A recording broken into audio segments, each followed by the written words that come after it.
change at quarterback. Cleveland has benched Joe Flacco after 4 games. Now turning to rookie Dillon Gabriel on the road in London against the Vikings. Flacco now becomes QB2. Shedeur Sanders will remain 3rd on the depth chart. And when asked about the changes, Shedeur had a particular way of addressing the situation. Listen close.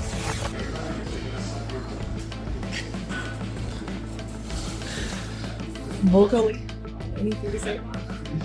I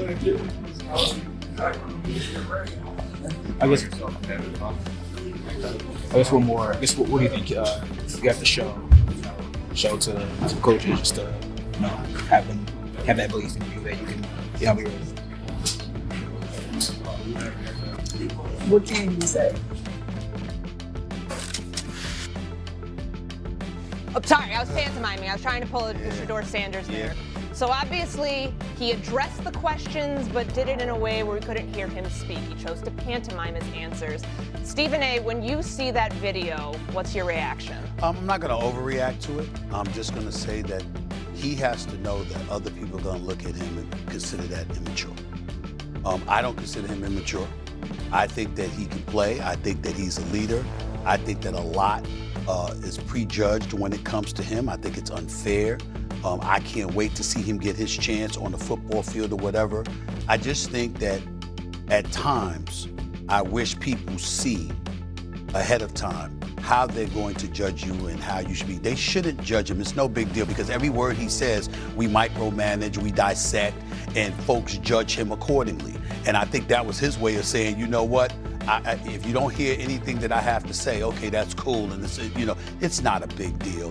But folks are gonna make it out to a big deal. I assure you, there's gonna be some people out there, pointing and using that to say there was immaturity there. I don't believe him to be that kind of a person, an immature person. I think he's a young man. I think he's highly intelligent. I think he's composed. I think he's been exposed to a lot more than a typical 5th-round pick would have been exposed to.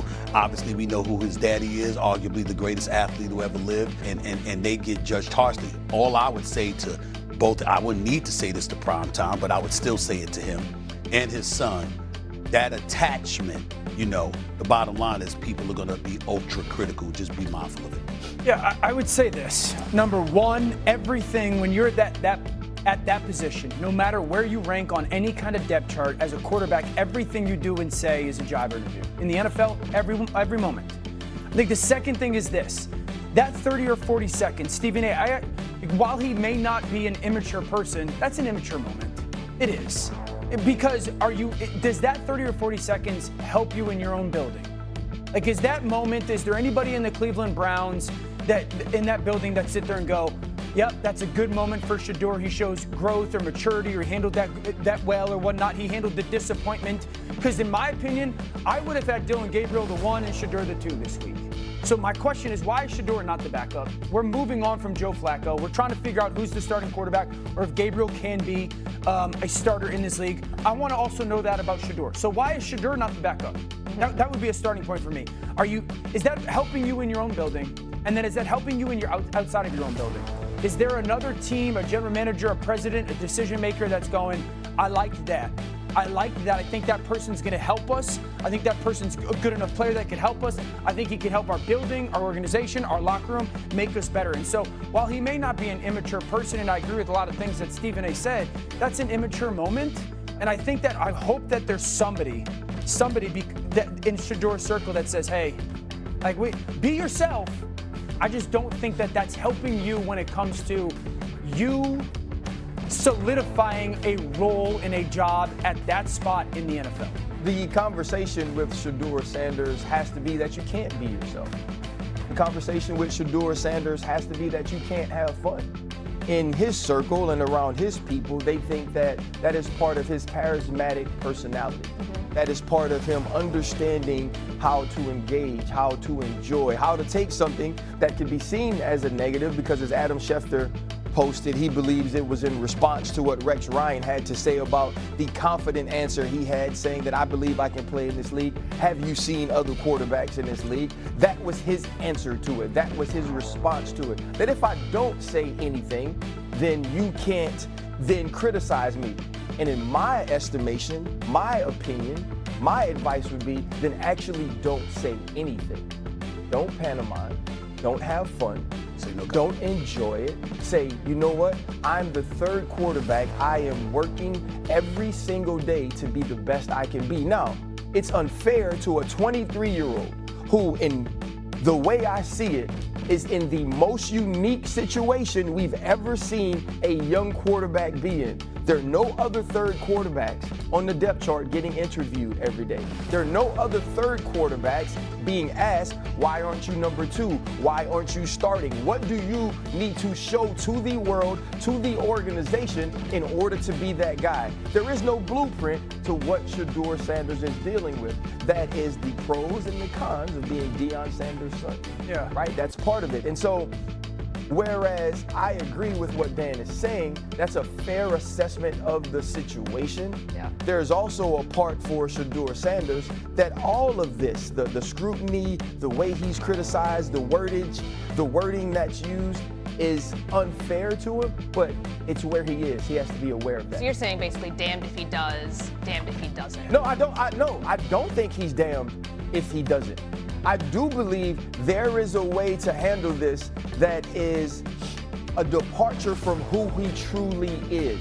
But I also believe we don't have the right to tell him you can't be who you truly are. But in being that, he has to understand how he will be ridiculed and criticized. Okay. So I think there's, to RC's point, there's plenty of opportunities to say nothing while still saying something.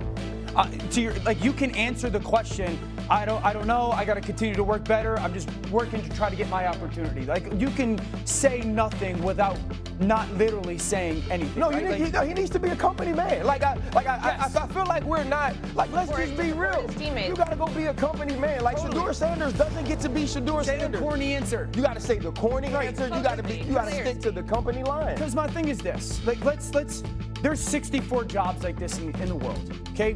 Quarterback or backup. How many starting quarterbacks do we think would say or act like this or handle it this way? I know that you hate Dak Prescott press conference-wise, but if I were people in Shedeur's circle, and I honestly, if I were someone who had a young player at that position, I'd be like, watch how he handles press conferences, because this is the way to do it. The same with Jalen Hurts. Jalen Hurts has been dragged in the media for 3 years now. Never fights back. And that's one of Bill Parcells' commandments, quarterback-wise. The first thing, never respond to the critic. Ever, ever, ever, never. And I'll go back to Baker Mayfield being a young player. Baker Mayfield had some moments in press conference. You're like, Baker, what the heck, dude? But it was more like a fiery fight back, childish in a way response. No, but see though, like that's what I don't like that, right? I don't like where we separate immaturities and try to give them different adjectives to what they are.